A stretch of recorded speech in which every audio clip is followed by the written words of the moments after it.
बड़ी खबर पर निगाहें बनी हुई हैं और आज शहर शहर पत्थरबाजी हुई है। जुमे की नमाज के बाद प्रदर्शन और विरोध के नाम पर कानून व्यवस्था को आग लगाई गई। और ये देखिए प्रयागराज की तस्वीर आपको दिखा रहे हैं। ये है बैरियर तिराहे की तस्वीर जहां पर पीएससी के ट्रक में आग लगा दी गई। वहीं अटाला से पूरा हंगामा शुरू हुआ था, पत्थरबाजी हुई और देखिए किस तरीके से कारों को तोड़ा गया। गरीबों के जो रिक्शा है उसमें आग लगाए गए। देखिए यहाँ पर बाइक खड़ी थी कई, उनमें आग लगा दी गई और इसके साथ ही साथ पीएससी के ट्रक को भी आग के हवाले किया। लेकिन एडीजी प्रेम प्रकाश ने कई बड़ी बातें कही हैं, कई हैरान करने वाले खुलासे उन्होंने किए हैं। उनका कहना है कि एआईएमआईएम के जो नए जिलाध्यक्ष बनाए गए हैं उनकी भूमिका उस पर नजर पुलिस की थी। इसके साथ ही साथ समाजवादी पार्टी के कुछ नेताओं का भी नाम सामने आ रहा है और आयशा की बात उन्होंने की है। मोइन हमारे साथ बने हुए हैं, मोइन का रुख कर लेते हैं। मोइन, जिस तरीके से एडीजी प्रेम प्रकाश ने बताया कि उसमें सभी की जिम्मेदारी तय होगी, वो तमाम धार्मिक और प्रबुद्ध लोग जिन्होंने वादा किया था कि एक एक चीज की जानकारी पुलिस को देंगे, वो लोग जिन्होंने राजनीति के नाम पर शहर में आग लगाने की कोशिश की, अब वो प्रक्रिया शुरू भी कर दी गई। उन्होंने ऐसा बताया। हालात कैसे हैं और क्या कुछ हो रहा है?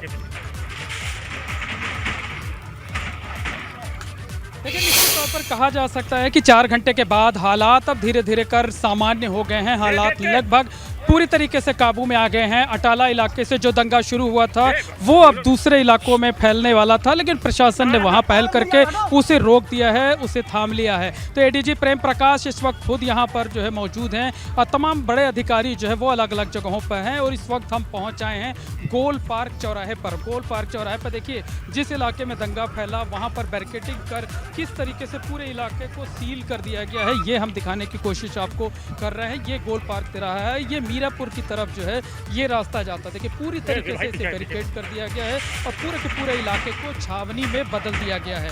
तो ये रास्ता बैरिकेड है और एडीजी प्रेम प्रकाश ने ये साफ कर दिया है कि हालात सामान्य हो गया है, अब एक्शन की बारी है। एक्शन शुरू कर दिया गया है, तमाम लोगों की पहचान शुरू कर दी गई है, तमाम लोगों की पहचान की गई है।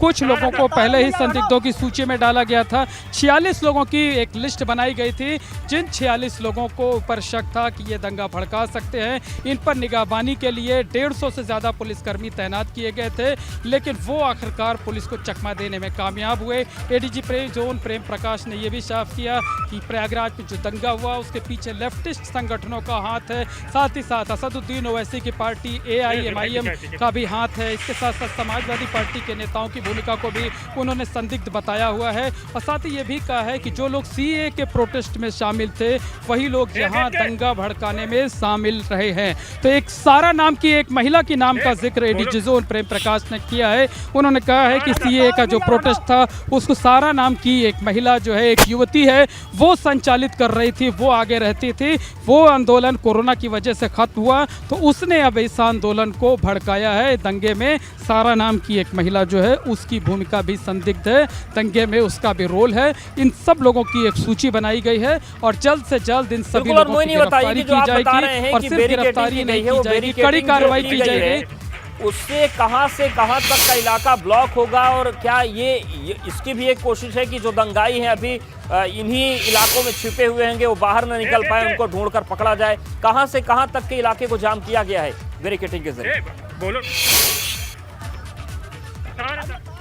देखिए इस वक्त हम मौजूद हैं गोल पार्क चौराहे पर। एक बार फिर से आपको तस्वीर दिखाने की कोशिश करते हैं कि ये जो रास्ता है ये मीरापुर की तरफ आता है, गऊ घाट और बलुआ घाट की तरफ से आता है। और इसी तरीके से जिन जिन इलाकों में दंगा फैला था, जहाँ जहाँ अटाला हो चाहे नूरुल्लाह रोड हो, वो सब पूरे इलाके इसी तरीके से सील हैं। इसकी 2 वजह है कि जो दंगाई हैं अंदर छिपे हुए हैं वो बाहर ना निकलने पाएँ, बाहर निकलने की कोशिश करते वक्त उन्हें पकड़ने की कोशिश की जाए। दूसरा ये है कि जो सामान्य नागरिक हैं जिन्हें इस दंगे के बारे में जानकारी ना हो वो यहाँ पर ना आए और ऐसा ना हो कि जो हमलावर, जो उपद्रवी तत्व हैं छिपे हुए हों, फिर से एक बार कर माहौल को ख़राब करने की कोशिश करें, किसी को अपना निशाना ना बना सकें, इसलिए इस रास्तों को बैरिकेड कर दिया गया है। और इतना ही नहीं, सिर्फ वाहन ही नहीं रोके जा रहे हैं बल्कि पैदल जाने से भी लोगों को रोका जा रहा है। ये देखिए इस तरीके से, और ये पूरा का पूरा इलाका जो है ये छावनी में तब्दील किया गया है।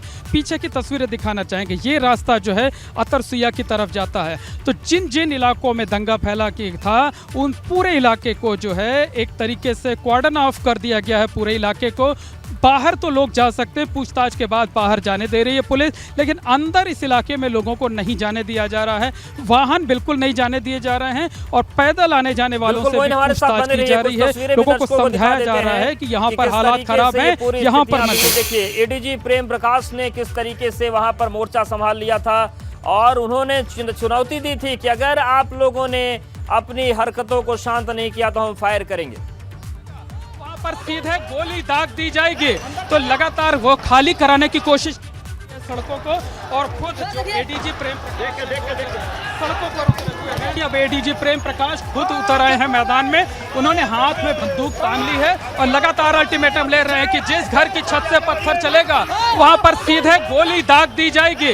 तो लगातार वो खाली कराने की कोशिश की जा रही है सड़कों को, और खुद जो एडीजी प्रेम सड़कों पर उतरे हुए हैं। अब एडीजी प्रेम प्रकाश खुद उतर आए हैं मैदान में, उन्होंने हाथ में बंदूक तान ली है और लगातार अल्टीमेटम ले रहे हैं कि जिस घर की छत से पत्थर चलेगा वहां पर सीधे गोली दाग दी जाएगी। तो लगातार वो खाली कराने की कोशिश की जा रही है सड़कों को, और खुद जो एडीजी प्रेम सड़कों पर उतरे हुए हैं। अब एडीजी प्रेम प्रकाश खुद उतर आए हैं मैदान में, उन्होंने हाथ में बंदूक तान ली है और लगातार अल्टीमेटम ले रहे हैं कि जिस घर की छत से पत्थर चलेगा वहां पर सीधे गोली दाग दी जाएगी। तो लगातार वो खाली कराने की कोशिश की जा रही है सड़कों को, और खुद जो एडीजी प्रेम सड़कों पर उतरे हुए हैं। अब एडीजी प्रेम प्रकाश खुद उतर आए हैं मैदान में, उन्होंने हाथ में बंदूक तान ली है और लगातार अल्टीमेटम ले रहे हैं कि जिस घर की छत से पत्थर चलेगा वहां पर सीधे गोली दाग दी जाएगी। तो लगातार वो खाली कराने की कोशिश की जा रही है सड़कों को, और खुद जो एडीजी प्रेम सड़कों पर उतरे हुए हैं। अब एडीजी प्रेम प्रकाश खुद तो देखा आपने, ये उस वक्त की तस्वीर हम आपको दिखा रहे हैं जब हालात पूरी तरीके से बिगड़ गए थे और सवाल ये उठ रहा था कि आखिर पुलिस इन लोगों को संभाल क्यों नहीं पा रही। उसके बाद एडीजी प्रेम प्रकाश मौके पर पहुंचे अटाला क्षेत्र में और उन्होंने हाथ में ये जो हथियार इसको लिया और सीधे तौर से चेतावनी दी गई, क्योंकि उस वक्त ऊपर से भी पत्थर आ रहे थे और गलियों से भी पत्थर आ रहे थे। एडीजी प्रेम प्रकाश ने साफ कर दिया कि जिस भी छत से पत्थर चला सीधे गोली मार दी जाएगी। हालात बहुत तेजी से काबू में हुए क्योंकि पुलिस के सामने दोहरी चुनौती थी, ऊपर वो पत्थर मार नहीं सकते थे और नीचे बच्चों को आगे कर दिया गया था। हालांकि इन सब के बीच हालात अभी काबू में किया गया है, लेकिन इस पूरे नियंत्रण के बाद एडीजी प्रेम प्रकाश ने क्या कहा, उसके दौरान क्या कहा, सुनवाते हैं आपको। इसमें लेफ्टिस्ट ऑर्गेनाइजेशंस का हाथ है और ये लगातार यहाँ पर जब सीए के विरोध में जब आंदोलन चल रहा था उसमें भी एंटी सीए जब ये स्लोगन्स यहाँ पर जो लगाए जाते थे उसमें कई लोगों के नाम आए थे, वो लगातार सर्विलांस पर हैं। उन लोगों के आज भी हमने काफ़ी सारे इंटरसेप्ट पकड़े हैं कि जो उन्होंने जिस तरह की अपील की है, सोशल मीडिया में गए हैं, तो ऐसे सभी लोगों पर कार्रवाई की जाएगी। और काफ़ी सारे लोग ऐसे हैं जो बिल्कुल चिन्हित हैं, उनको पाबंद भी कराया गया है, लेकिन उन्होंने ये जो मुचल के थे उनका अभी उनका उल्लंघन किया है। उन सब से जो जमानत की राशि है और जो विधिक कार्रवाई है वो सब की जाएगी। तो सुना आपने, एडीजी प्रेम प्रकाश ने कहा कि तमाम लोगों को इंटरसेप्ट किया गया है क्योंकि पुलिस को आशंका थी कि गड़बड़ होगी और जो भी इनपुट्स मिले थे एक एक इनपुट सही रहा। हालांकि दो समस्याएं प्रयागराज पुलिस के सामने आई। पहली समस्या ये कि जिन प्रबुद्ध लोगों के साथ, धार्मिक गुरुओं के साथ बैठक की गई थी, उन लोगों ने आश्वासन दिया था कि लोगों को समझाएंगे और समझाने के साथ साथ वो रोकेंगे, लेकिन वादा खिलाफी की। इन सब के बीच एसीएस होम ने क्या कहा है, सुनवाते हैं आपको। पूरे प्रदेश में पुलिस और प्रशासन द्वारा, सभी मैजिस्ट्रेट्स और सीओस द्वारा सेक्टर स्कीम के तहत सभी जगह पर्याप्त मात्रा में पुलिस बल, पर्याप्त मात्रा में मैजिस्ट्रेट और पेट्रोलिंग की जा रही थी। कई जगह लोग नमाज के तुरंत बाद इकट्ठा हुए, उनको समझा बुझा के डिस्पर्स किया गया। सहारनपुर में भी समझा बुझा के डिस्पर्स किया गया, मुरादाबाद में भी समझाया गया, फिरोजाबाद में समझाया गया, बाकी सभी शहरों में शांति रही। प्रयागराज में कुछ लोग जो है प्रयास कर रहे थे कि वहाँ पर अव्यवस्था फैले। पुलिस एडमिनिस्ट्रेशन ने बहुत ही सूझबूझ के साथ समझा बुझा के और हल्का पुलिस बल का प्रयोग करके जो है उनको लगभग पूरा डिस्पर्स कर दिया है। नए जो लड़के हैं, नए जो बच्चे हैं, उनको ज़रूर हम कहना चाहेंगे, एक तरह से अपील करना चाहेंगे कि सभी बड़े और बुज़ुर्गों की सुनवाई करें और अनावश्यक रूप से किसी भी रूप में कहीं भी मौके पर सड़क पर ना आए। पर्याप्त पुलिस बल सभी जनपदों में है, पर्याप्त जो है सतर्कता बरती जा रही है। जो लोग उनको कोई दिक्कत नहीं होगी और जिन लोगों ने कानून अपने हाथ में लिया है हम किसी को भी नहीं छोड़ेंगे और उनको न्यायालय के समक्ष खड़ा करेंगे ताकि उनको दंडित किया जाए। हमारे सभी अधिकारी और सभी जवान सेफ हैं। एक आरएएफ के जवान को ज़रूर पत्थर की चोट लगी है मुंह पर, उसका इलाज किया जा रहा है, वो आउट ऑफ डेंजर है। बाकी छोटे मोटे हमारे वीर जवान हैं, हम लोग कभी अपने चोटों का जिक्र नहीं करते और ना हम इनसे डरते हैं। और यूपी में कई शहरों में हुई हिंसा पर डिप्टी सीएम केशव प्रसाद मौर्य ने भी अपनी प्रतिक्रिया जाहिर की। सुनवाते हैं।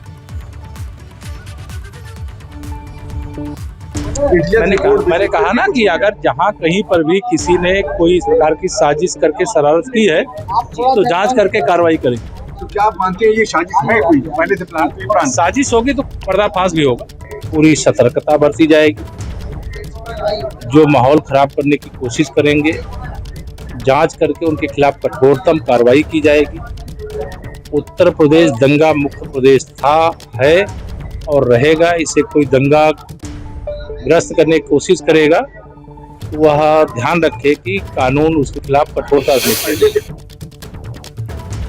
तो केशव प्रसाद मौर्य ने भी साफ कर दिया है कि दंगा मुक्त प्रदेश था, है और रहेगा और कोई भी कोशिश करेगा तो उसको सबक सिखा देंगे। और ये देखिए, ये प्रयागराज की तस्वीरें हम आपको दिखा रहे हैं जहां पर कई बाइक एक साथ खड़ी थी, उनको आग लगा दी गई। पीएससी के एक ट्रक में आग लगा दी गई, उसकी भी तस्वीरें आपके सामने हैं। और जिस तरीके से 2 से ढाई घंटे तक पत्थरबाजियों का दौर चला, उसे फिलहाल काबू में कर लिया गया है और अब कार्रवाई का दौर शुरू हो चुका है। तमाम लोगों को चिन्हित किया गया है वीडियोग्राफी के जरिए, उन घरों को भी चिन्हित कर लिया गया है एडीजी प्रेम प्रकाश के मुताबिक जहां से पत्थर चलाए जा रहे थे। और बड़ी बातें उन्होंने कही हैं। उन्होंने कहा कि जिस तरीके से गुरिल्ला वार होता है उस तरीके से वो कर रहे थे और लगातार उनको निर्देश भी दिए जा रहे थे। सुबह से ही सर्विलांस के जरिए तमाम ऐसी बातों को इंटरसेप्ट पुलिस ने कर लिया था जिससे ये आशंका हो गई थी कि मामला गड़बड़ हो सकता है। लेकिन उन लोगों ने भी पुलिस के साथ वादा खिलाफी की है जिन लोगों के साथ अमन और पैगाम को लेकर बैठक की गई थी। वादा किया था उन लोगों को कि स्थितियां गड़बड़ होने नहीं देंगे और अगर कहीं स्थिति गड़बड़ होती है तो पुलिस को सूचना दी जाएगी। लेकिन उन लोगों ने स्थितियों को संभालने के बजाय बिगड़ने दिया, पुलिस को जानकारी नहीं दी। और इस पूरी कार्रवाई के दायरे में कई मस्जिद के इंतजामिया और मदरसों के जो मैनेजर्स हैं वो भी आने वाले हैं, ये साफ कर दिया है एडीजी प्रेम प्रकाश ने। तो प्रयागराज में 4 घंटे तक जो हंगामा हुआ, पत्थरबाजी की गई, उसको लेकर अब कड़े एक्शन की तैयारी शुरू हो गई है। और इसके साथ ही साथ जो सवाल आजकल उठता है कि क्या बुलडोजर चलेगा, तो एडीजी प्रेम प्रकाश ने जिस तरीके से बयान दिया है उससे स्पष्ट हो गया है कि बुलडोजर चलेगा, ये तय है। क्योंकि एडीजी प्रेम प्रकाश ने कहा कि जो लोग अवैध निर्माण करके और उस निर्माण को गुंडागर्दी का अड्डा बना चुके हैं उनके खिलाफ भी हम एक्शन करेंगे। अभी तक विरोध होता था तो हटते थे, लेकिन सख्ती के साथ अवैध निर्माण को तोड़ा जाएगा। यानी कि एडीजी प्रेम प्रकाश ने बयान में साफ कह दिया है कि प्रयागराज में जिन लोगों ने पत्थरबाजी की है, बुलडोजर तैयार है और उसका मुंह उधर घूमने वाला है। तो तस्वीर हम आपको दिखा रहे हैं, ये थोड़ी देर पहले की तस्वीरें हैं, ये तस्वीरें अभी की नहीं हैं, कुछ घंटे पहले की है क्योंकि अभी हालात सामान्य हो गए हैं। अब जगह जगह पर पुलिस की तैनाती है और उन लोगों को पकड़ने की कार्रवाई शुरू हो चुकी है जिन लोगों ने पत्थर चलाए, जिन लोगों ने आगजनी की, जिन घरों से ये पत्थर फेंके गए, उन तमाम लोगों को पकड़ा जाएगा। लेकिन हैरान करने वाली तस्वीर ये आई कि प्रयागराज के इस प्रदर्शन में, प्रयागराज के इस दंगे में, प्रयागराज की इस आगजनी में बच्चों को ढाल बनाया गया, छोटे छोटे बच्चों को पत्थरबाजी के लिए आगे रखा गया ताकि पुलिस कड़ी कार्रवाई ना कर सके, और ऐसा हुआ भी। और ये एडीजी प्रेम प्रकाश ने स्वीकार भी किया, एक्सेप्ट भी किया। उन्होंने कहा कि हम इसलिए बार बार पीछे हट रहे थे क्योंकि छोटे छोटे बच्चों को आगे कर दिया गया था पत्थर लेके। ऐसे में प्रयागराज की जो पुलिस है वो सख्त कार्रवाई करने से बच रही थी क्योंकि उससे सीधा नुकसान बच्चों को हो जाता। इसीलिए इतना वक्त इन दंगाइयों को संभालने में लगा क्योंकि उन्होंने बच्चों को अपनी ढाल बना लिया था। सवाल ये था कि किन लोगों ने किया, तो उन्होंने स्पष्ट तौर से नाम ले लिए हैं। AIMIM का, आइसा का, समाजवादी पार्टी का, लेफ्ट संगठनों की बात उन्होंने की है। और इसके साथ ही साथ उन्होंने कहा कि जिन लोगों ने भी इस बिगड़ती हुई स्थिति को देखा अपनी आंखों से, पुलिस को जानकारी नहीं दी और खुद रोकने की नहीं कोशिश की, उन लोगों की भी जिम्मेदारी इस पूरे मामले में तय की जाएगी। तो ये तस्वीर हम आपको दिखा रहे हैं, कुछ देर पहले की ये तस्वीरें हैं। फिलहाल हालात सामान्य है। प्रयागराज में प्रदर्शन हुआ है, भारी हंगामा हुआ है, दंगे वाले हालात बनाए गए और आगजनी की गई। और देखिए 4 तस्वीरें हम आपको दिखा रहे हैं। घटनाएं तो कई जगह हुई लेकिन प्रयागराज में इंतहा कर दी गई। नमाज के बाद पत्थर मारे गए, प्रयागराज में आग लगाई गई। दूसरी तस्वीर मुरादाबाद की है जहां पर जमकर हंगामा हुआ। हालांकि पुलिस ने लाठीचार्ज कर दिया और जो प्रदर्शनकारी थे, जो हिंसक रुख अपना रहे थे, उनको घरों की तरफ खदेड़ दिया गया। सहारनपुर में भी कार्रवाई हुई है। जो लोग हंगामा करने की कोशिश कर रहे थे उनके खिलाफ मामले दर्ज किए गए हैं। और फिरोजाबाद में भी ये हंगामा देखने को मिला, प्रदर्शन हुआ। तो प्रदर्शनकारियों के साथ तो नरमी पेश की गई लेकिन जिन लोगों ने माहौल खराब करने की कोशिश की उन पर मामले दर्ज हुए हैं। और प्रयागराज की अब 4 तस्वीरें, क्योंकि आज प्रयागराज में जो कुछ हुआ उसकी कल्पना नहीं थी लेकिन हो गया। कानपुर के बाद प्रयागराज में भी वही हालात बनाने की कोशिश की गई, पत्थरबाजी हुई, डीएम को भी पत्थर लगे, संवाददाताओं को भी पत्थर लगे, गाड़ियों में आग लगाई गई। और तीसरी तस्वीर आप देखिए, पत्थरबाजी हुई। चौथी तस्वीर, कई बार पुलिस को भागना भी पड़ा, भीड़ इतनी उग्र थी और पुलिस को इसलिए भी कठोर कार्रवाई में ढिलाई बरतनी पड़ी क्योंकि दंगाइयों ने बच्चों को आगे कर दिया था और बच्चों को डायरेक्ट एक्शन का नुकसान बहुत ज्यादा हो जाता। 4 तस्वीरें और आपके सामने हैं, देखिए किस तरीके से बवाल काफी देर तक होता रहा। प्रयागराज के अटाला इलाके से लेकर बैरियर तिराहे तक बवाल की इंतहा कर दी गई, देसी बम भी फोड़े गए, पुलिस वालों पर पत्थरबाजी की। एक आरएफ को जवान को गंभीर चोट लगी, हालांकि खतरे से बाहर बताए जा रहे हैं लेकिन चोट उनके सीधे चेहरे पर पत्थर आकर लग गया। और देखिए आप बच्चों को, एक तस्वीर जो पहली है, किस तरीके से बच्चे जो हैं पत्थर चला रहे हैं और आगे उनको करके उनकी ढाल बनाकर प्रयागराज में एक बड़ा बवाल किया गया। हालांकि अब पुलिस ये दावा कर रही है कि किसी को भी इस पूरे मामले में बख्शा नहीं जाएगा। चिन्हित लोगों को किया गया है, चिन्हित करने की कार्रवाई लगातार चल रही है।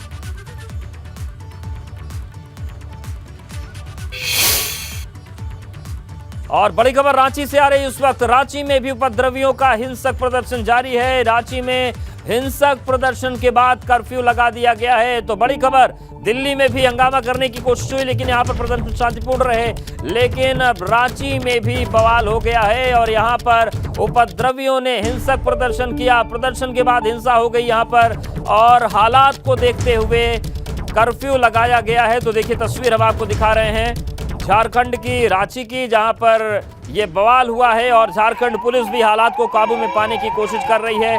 गाड़ियों में तोड़फोड़ की गई, तनाव की स्थिति वहां पर भी बन गई। आप देखिए किस तरीके से आग लगा दी गई। तो क्रोनोलॉजी वही है, प्रयागराज की बात कर लीजिए, कानपुर की बात कर लीजिए, झारखंड के रांची की। और सबसे बड़ा सवाल यह है कि हर शहर में स्थिति जो बन रही है, क्या किसी बड़े संगठन की ये साजिश है कि हर शहर में लगभग एक सी स्थिति नजर आ रही, चाहे वो झारखंड हो, चाहे दिल्ली हो, चाहे महाराष्ट्र हो, चाहे उत्तर प्रदेश हो, अगर सभी जगहों पर एक साथ। और ये देखिए गाड़ियां किस तरीके से, एक गाड़ी को छोड़ा नहीं गया है, तोड़ दिया गया है, पत्थर चलाए गए हैं। तो यानी कि पत्थरबाजी वाली जो स्ट्रेटजी है वो हर जगह अपनाई गई है, जो पत्थरबाजी वाला भाईचारा है वो हर जगह दिखाया गया है। और ये झारखंड की तस्वीर हम आपको दिखा रहे हैं। रांची में उपद्रवियों ने हिंसक प्रदर्शन किया है और यहाँ पर हालात इतने ज़्यादा बिगाड़ दिए गए कि कर्फ्यू लगाना पड़ गया। तो इस वक्त रांची में कर्फ्यू लगा दिया गया। आप देखिए किस तरीके से ठेले को आग के हवाले कर दिया। और आप देखिए भीड़। सोलापुर महाराष्ट्र की तस्वीर हम आपको दिखा रहे हैं। महाराष्ट्र में भी जमकर प्रदर्शन हुआ। और दूसरी तस्वीर हम आपको रांची की दिखा रहे हैं। तो ये दो तस्वीरें आपके सामने हैं। हालांकि देखिए सोलापुर महाराष्ट्र में भीड़ बहुत ज़्यादा है, लेकिन यहाँ पर हिंसा की कोई तस्वीर नहीं है। और दूसरी तस्वीर रांची की है, यहाँ पर इस कदर हिंसा की गई कि कर्फ्यू लगाना पड़ गया, गाड़ियों को तोड़ दिया गया प्रदर्शन के नाम पर, आग लगा दी गई और अब एहतियातन यहाँ पर कर्फ्यू लगा दिया गया। तो रांची में उपद्रवियों ने हिंसक प्रदर्शन किया, प्रयागराज में भी जमकर हिंसा हुई। इसके अलावा मुरादाबाद में भी हालात खराब करने की कोशिश की गई थी, लेकिन स्थितियां सामान्य कर ली गई हैं। देवबंद में भी हंगामा हुआ और आप देखिए ये किस तरीके से सोलापुर महाराष्ट्र की हम तस्वीर आपको दिखा रहे हैं। तो यहाँ पर जो भीड़ है वो बड़ी संख्या में सड़कों पर उतरी, काले झंडे फहराए गए। और दूसरी तस्वीर हम आपको दिखा रहे हैं रांची की, जहाँ पर जमकर उपद्रव हुआ, हिंसक प्रदर्शन किया गया, गाड़ियों को तोड़ दिया गया।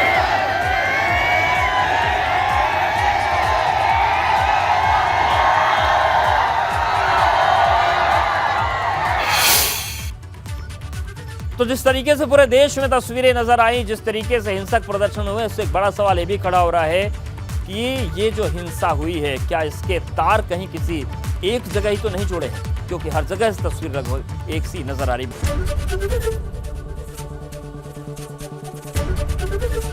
एबीपी गंगा, खबर आपकी, जुबान आपकी।